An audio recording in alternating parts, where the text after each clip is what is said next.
When I bought my iPhone 12, there were no good car chargers on the market, so I decided to make my own. This is in my pimped out 2001 Toyota Sienna CE stock.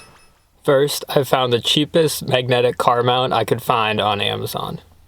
Then I just slapped on the Apple wireless charger.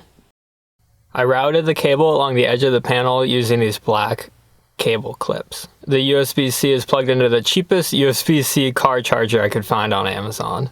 And since Apple is stupid and built a cable into the charger instead of it being a port, I had to zip tie the leftover cable near the bottom, right next to my almost complete Taylor Swift collection. I'm accepting donations for the new Evermore album and also Red, which somehow went missing.